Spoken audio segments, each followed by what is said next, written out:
पाठ 6 नवंबर 4 से लेकर 10 के लिए। शीर्षक है काम के लिए तैयार। सबत अपराह्न नवंबर 4 के लिए। इस सप्ताह के पाठ के लिए पढ़े लूका 24 का 1 से 12, लूका 24 का 36 से 49, प्रेरितों के काम 1 का 12 से 26, प्रेरितों के काम 2 का 1 से 41, प्रेरितों के काम 2 का 41 से लेके 47 तक। याद वचन लिया गया है लूका 24 का 44 से। फिर उसने उनसे कहा, ये मेरी वे बातें हैं जो मैंने तुम्हारे साथ रहते हुए तुमसे कही थी कि अवश्य है कि जितनी बातें मूसा की व्यवस्था और भविष्यवक्ताओं और भजनों की पुस्तकों में मेरे विषय में लिखी है सब पूरी हो। पौलुस ने फिलिप्पी के मसीहियों को लिखा, कुछ तो डाह और झगड़े के कारण मसीह का प्रचार करते हैं और कुछ भली इच्छा से। कई एक तो यह जानकर कि मैं सुसमाचार के लिए उत्तर देने को ठहराया गया हूँ प्रेम से प्रचार करते हैं, और कई एक तो सीधाई से नहीं पर विरोध से मसीह की कथा सुनाते हैं, यह सोचकर कि मेरी कैद में मेरे लिए क्लेश उत्पन्न करे। तो क्या हुआ?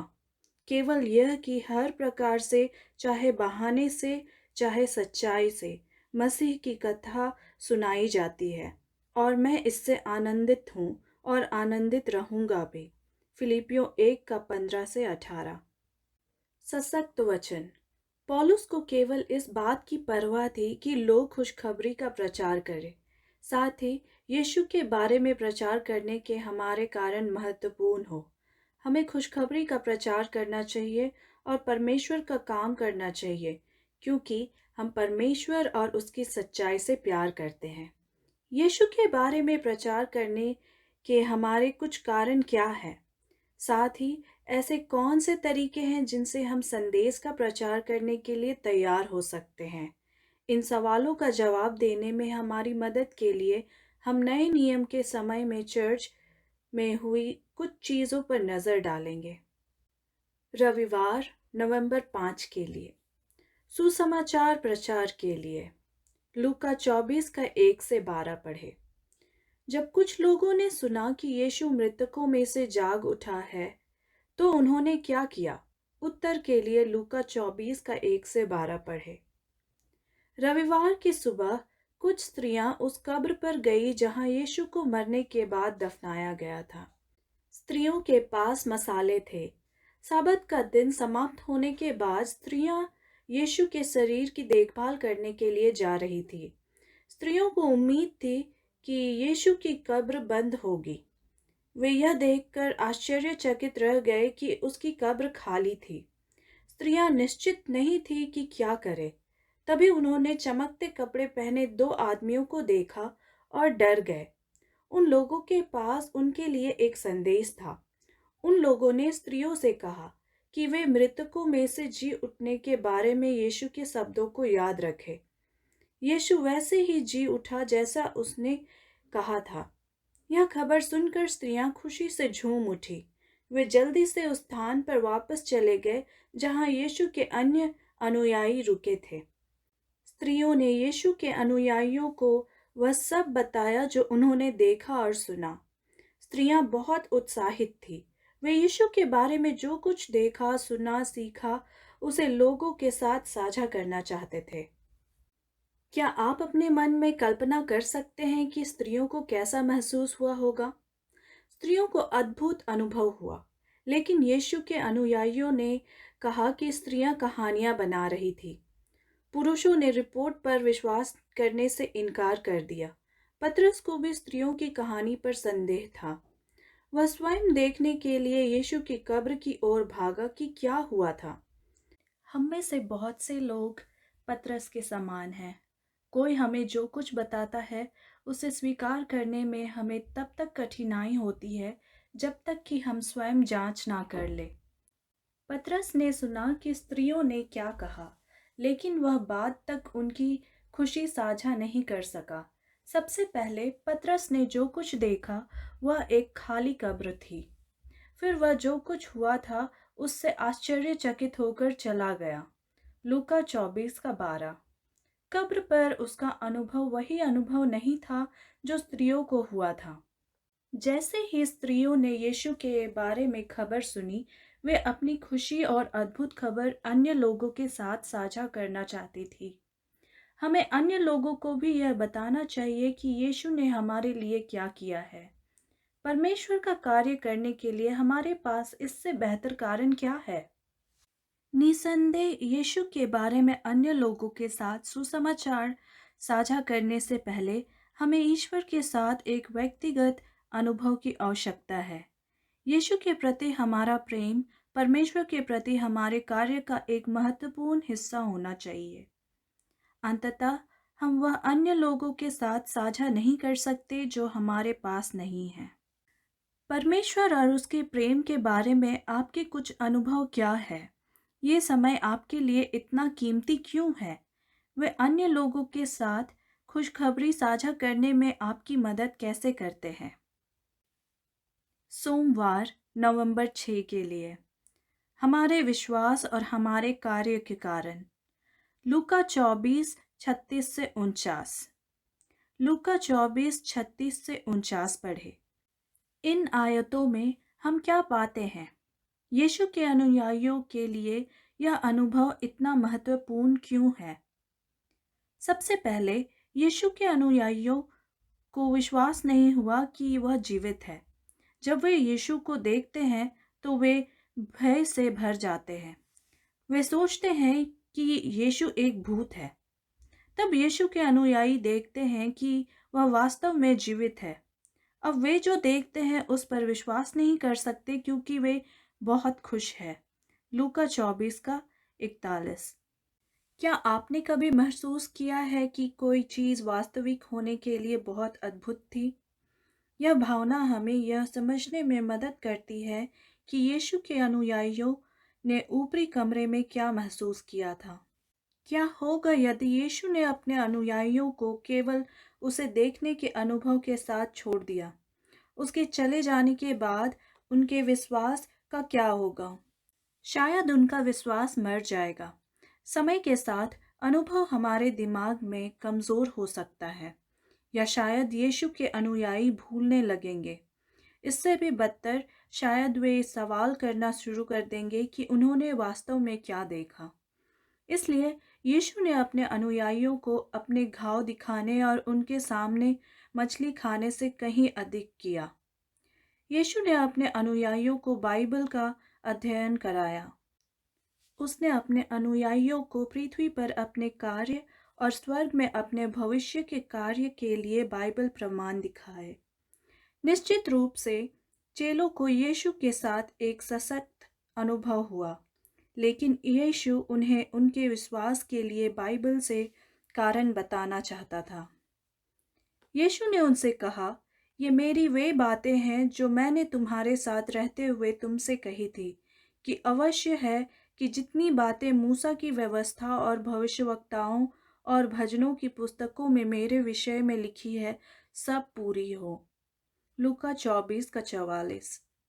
लूका 24:44 हमें हमारे काम के लिए एक सशक्त कारण देता है, जो बाइबल है। यीशु जानता है कि उसे अपने अनुयायियों को उसके साथ उनके अनुभव पर भरोसा करने में मदद करनी चाहिए। उसके अनुयायियों को यह समझने की आवश्यकता थी कि उसकी मृत्यु क्यों हुई और मृतकों में से उसके जी उठने का वास्तव में क्या मतलब था। अनुयायियों को यह भी समझने की आवश्यकता थी कि यीशु का राज्य आध्यात्मिक था। उन्हें यह समझने की ज़रूरत थी कि यीशु पाप की समस्या को हल करने और हमारे लिए मरने के लिए आया था। यीशु के बारे में खुशखबरी यहूदियों को रोमन नियंत्रण से आज़ादी दिलाने से कहीं अधिक थी। सुसमाचार ने शैतान के विरुद्ध यीशु की जीत को दर्शाया। खुशखबरी एक वादा है कि इस धरती पर सभी बुराई नष्ट हो जाएगी। तब परमेश्वर पृथ्वी को नया बना देगा और अपने लोगों के साथ रहेगा। यीशु ने बाइबल में उसके बारे में किए गए वादों को चेलों को समझने में मदद की। लूका 24:45। ताकि वे बाइबल की इन सच्चाइयों को अन्य लोगों के साथ साझा कर सके। इन वादों को समझे बिना हम यीशु के साथ अनुभव नहीं कर सकते। मंगलवार, नवंबर 7 के लिए परमेश्वर की प्रतिज्ञा करना और कार्य करना। प्रेरितों के काम 1 का 12 से 26। लूका 24 का अंत यीशु के आकाश से स्वर्ग की ओर जाने के साथ होता है। लूका 24 का 50 से 53। लेकिन कहानी यहीं खत्म नहीं होती। लूका ने प्रेरितों के काम की पुस्तक में कहानी जारी रखी। यीशु के स्वर्ग जाने से ठीक पहले वह अपने अनुयायियों को उनका कार्य, एक वादा और आदेश देता है। यीशु ने अपने चेलों से कहा कि वे यरूशलेम में परमेश्वर द्वारा अपना वादा पूरा करने की प्रतीक्षा करें। परमेश्वर ने उन पर पवित्र आत्मा उंडेलने का वादा किया। लूका 24 का 49, प्रेरितों के काम 1 का 4 से 8 भी पढ़ें। पवित्र आत्मा यरूशलेम, यहूदिया, समरिया और अन्य दूर दराज स्थानों में चेलों को यीशु के लिए सशक्त गवाह बनाने में मदद करेगा। इस समय यीशु ने अनुयायियों में लगभग 120 पुरुष और महिलाएं शामिल थी। यीशु के अनुयायी प्रतीक्षा करते समय क्या कर रहे थे? उत्तर के लिए प्रेरितों के काम 1 का 12 से 26 पढ़ें। यीशु ने अपने चेलों से कहा कि वह उनसे क्या चाहता है। उन्हें उसके गवाह बनना चाहिए और पृथ्वी पर सभी के साथ उसके बारे में अच्छी खबर साझा करनी चाहिए। इसलिए जब चेले पवित्र आत्मा की प्रतीक्षा कर रहे थे, तो वे 2 तरीकों से अपने काम के लिए तैयार हो गए। सबसे पहले लूका का कहना है कि उन्होंने परमेश्वर से मदद मांगी। वे सभी उस कार्य को समझते थे जो यीशु ने उन्हें दिया था। उनमें से प्रत्येक ने कार्य स्वीकार कर लिया, इसलिए वे प्रार्थना करने के लिए एक साथ शामिल हुए। लूका हमें यह नहीं बताता कि उन्होंने किस बारे में प्रार्थना की। हम निश्चिंत हो सकते हैं कि उन्होंने परमेश्वर के कार्य को एक साथ करने के लिए ज्ञान, शक्ति और साहस के लिए प्रार्थना की। वे हमारे अनुसरण के लिए एक अद्भुत उदाहरण है। पवित्र आत्मा की प्रतिज्ञा करते समय चेलों ने जो दूसरी चीज की, वह थी परमेश्वर का कार्य करने के लिए तैयार होना। चेले प्रतीक्षा करते समय कुछ भी नहीं करते हुए बैठे रहे। उन्हें यहूदा के स्थान पर किसी की आवश्यकता थी। यहूदा ने यीशु को उसके शत्रुओं को बेच दिया, जिन्होंने उसे मार डाला। फिर यहूदा ने खुद को मार डाला। इसलिए अब केवल 11 चेले थे और 12 नहीं। जैसे ही चेले पवित्र आत्मा की प्रतीक्षा कर रहे थे, उन्होंने परमेश्वर से यहूदा के स्थान पर सर्वश्रेष्ठ व्यक्ति चुनने में मदद करने के लिए कहा। चेलों ने अपना काम शुरू करने के सर्वोत्तम तरीके की भी योजना बनाई। पतरस ने उनके अगुवाई के रूप में काम किया। अन्य किसी भी चेला ने पतरस के नेतृत्व पर सवाल नहीं उठाया। हर कोई समझ गया कि परमेश्वर पतरस और उनका नेतृत्व कर रहे थे। उन्होंने परमेश्वर पर भरोसा किया कि वह उनके बीच काम करेगा और उनकी मदद करेगा। हम पृथ्वी पर अपना कार्य समाप्त करने के लिए परमेश्वर द्वारा हम पर अपनी पवित्र आत्मा उंडेलने की भी प्रतीक्षा करते हैं। आइए इस समय एक दूसरे को प्रोत्साहित करने और मदद करने के लिए एक साथ जुड़ें। इब्रानियों 10 का 24 और 25। आइए हम परमेश्वर से प्रार्थना करें कि वह अपनी पवित्र आत्मा हमारे पास भेजे। साथ ही हमें भटके हुए पापियों को बचाने के लिए हर संभव प्रयास करना चाहिए। बुधवार, नवंबर 8 के लिए वह व्यक्ति जिसे तुमने सूली पर चढ़ाया था। प्रेरितों के काम 2 का 1 से 41 तक।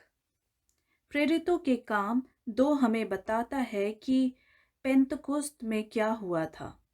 पेंतकुस्त वह समय था जब यीशु के स्वर्ग वापस जाने के बाद परमेश्वर ने अपने चेलों पर अपनी आत्मा उंडेली थी। जब चेले प्रार्थना कर रहे थे, स्वर्ग से आग की लपटें उनके सिर पर आ रही थी। तब चेलों को पता चला कि परमेश्वर ने उन्हें पवित्र आत्मा दिया है। पिंतेकुस्त के दिन जब परमेश्वर ने उन पर पवित्र आत्मा उंडेला, तो यीशु के चेलों को क्या हुआ? उत्तर के लिए प्रेरितों के काम 2 अध्याय 1 से 41 पढ़े।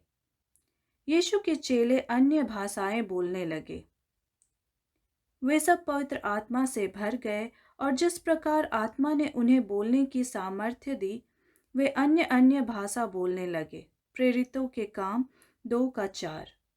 परमेश्वर ने प्रत्येक व्यक्ति को अन्य लोगों के साथ खुशखबरी साझा करने में मदद करने के लिए कौशल और ज्ञान दिया। परमेश्वर ने ये आशीषें उन्हें स्वर्ग के योग्य बनाने या किसी विदेशी भाषा में व्यापार करने में मदद करने के लिए नहीं दी थी। परमेश्वर ने उन्हें अपना काम करने में मदद करने के लिए ये उपहार दिए। आज परमेश्वर चाहता है कि उसका प्रत्येक चेला अपने व्यक्तिगत उपहारों का उपयोग उसे अपना कार्य करने में मदद करने के लिए करे। सबसे महत्वपूर्ण बात जो हम इन उपहारों के साथ कर सकते हैं वह है कि उनका उपयोग यीशु को अन्य लोगों के साथ साझा करने के लिए करना। जब परमेश्वर ने अपने चेलों पर पवित्र आत्मा उंडेला तो बहुत से लोगों ने अपने पाप स्वीकार कर लिए। उन्होंने कहा कि यीशु को अस्वीकार करने के लिए उन्हें खेद है। यहूदी नेता यीशु को क्रूस पर चढ़ाने की दोषी थे। लोग अपने नेताओं के अपराध में भागीदार थे क्योंकि उन्होंने यीशु की मृत्यु को रोकने के लिए कुछ नहीं किया। पतरस ने यरूशलेम में यहूदियों पर यीशु को क्रूस पर चढ़ाने का आरोप लगाया। जनता अपना अपराध समझती है।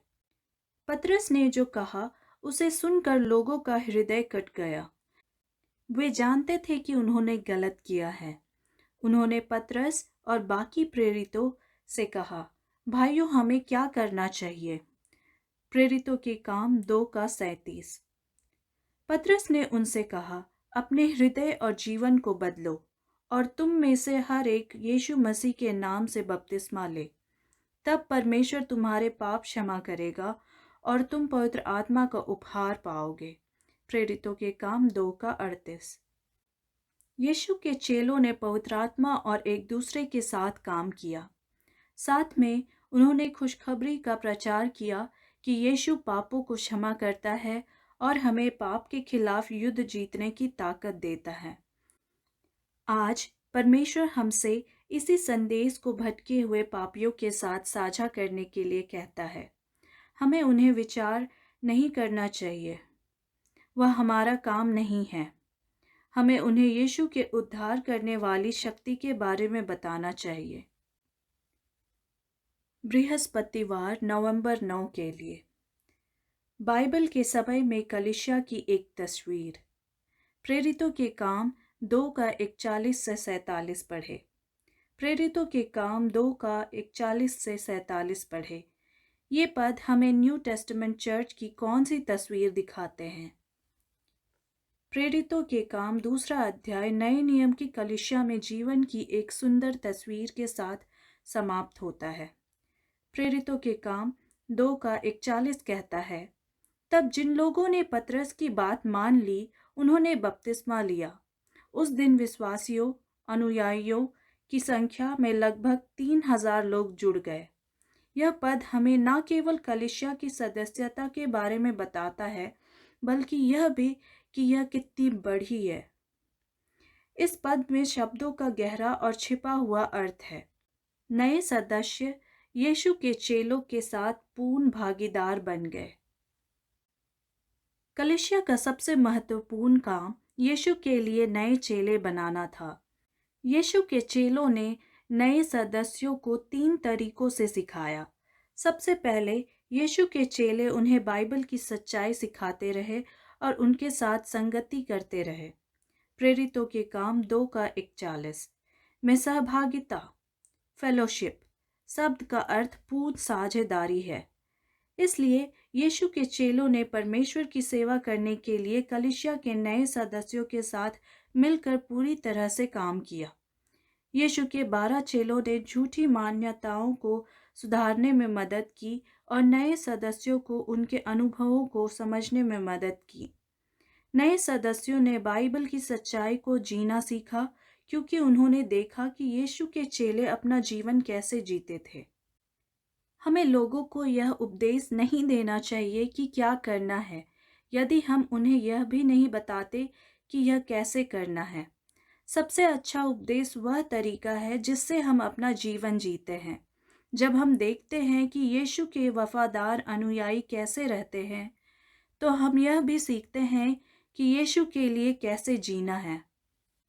पौलुस ने इस महत्वपूर्ण नियम को समझा, इसलिए उसने अपने चेलों से कहा कि वे उसी तरह उसका अनुसरण करें जैसे उसने यीशु को अनुसरण किया था। पहला कुरिन्थियों 11 का 1। जब अन्य लोग यीशु में आपका वास्तविक अनुभव देखेंगे, तो उनका जीवन बेहतर के लिए बदल जाएगा। कार्य संख्या 1। अपने जीवन में किसी ऐसे व्यक्ति के बारे में सोचें जो यीशु या उसके प्रेम को नहीं जानता। इस व्यक्ति को यीशु के साथ व्यक्तिगत अनुभव प्राप्त कराने के लिए हर दिन प्रार्थना करें। कार्य संख्या 2। क्या आप अपने जीवन में किसी के साथ यीशु को साझा कर रहे हैं? इस व्यक्ति को अन्य मसीहियों के साथ संगति के लिए आमंत्रित करने के तरीकों की तलाश करें। शुक्रवार, नवंबर 10 के लिए अतिरिक्त अध्ययन। परमेश्वर के लिए हमारा कार्य उसके और अन्य लोगों के प्रति हमारे गहरे प्रेम से आना चाहिए। हम किसी अन्य कारण से उसके लिए काम नहीं कर सकते। यीशु आपके लिए जो कुछ भी करता है, उसके लिए उसे धन्यवाद दें। अपने दिमाग को बाइबल की सच्चाई से भरें और इसे अपना जीवन बदलने दें। जब आप अपना विश्वास साझा करेंगे, तो आपको सफलता मिलेगी। हमारा जीवन यीशु के जीवन से जुड़ा होना चाहिए। हमें अपने जीवन के हर पल उससे शक्ति प्राप्त करनी चाहिए। यीशु वह रोटी है जो स्वर्ग से उतरी। वह पानी के ताजे झरने के समान है जो हमेशा हमें कई खजाने दे रहा है। हमें यह पानी जरूर पीना चाहिए। यदि हम प्रभु को सदैव अपने हृदय में रखें, तो हमें अपने आध्यात्मिक जीवन में एक नया अनुभव प्राप्त होगा। हमें उसकी स्तुति करनी चाहिए और उसे धन्यवाद देना चाहिए। हमारी प्रार्थनाएं ईश्वर के साथ बातचीत के समान हो जाएंगी। हम उससे वैसे ही बात करेंगे जैसे किसी मित्र से करते हैं। परमेश्वर हमें अपना रहस्य बताएगा। अक्सर हम महसूस करेंगे कि यीशु हमारे साथ है। जब वह हमारे साथ बात करने आएगा, तो हमारे हृदयों को खुशी महसूस होगी, जैसे उसने हनोक के साथ किया था। जब यह अनुभव हमारा होगा, तो हमारे हृदय में कोई अभिमान नहीं होगा। हर कोई देखेगा कि हम यीशु के साथ रहे हैं और उससे सीखा है। क्राइस्ट ऑब्जेक्ट लेसन्स, पेज 129 और 130। एक स्वार्थी हृदय आध्यात्मिक शक्ति या ज्ञान में विकसित नहीं हो सकता। क्या आपने यीशु को अपना व्यक्तिगत उद्धारकर्ता स्वीकार किया है? तो फिर अपने आप को खुश करना बंद करें और यीशु के लिए जिए।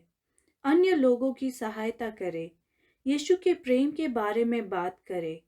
अन्य लोगों को बताएं कि वह उनके लिए मर गया।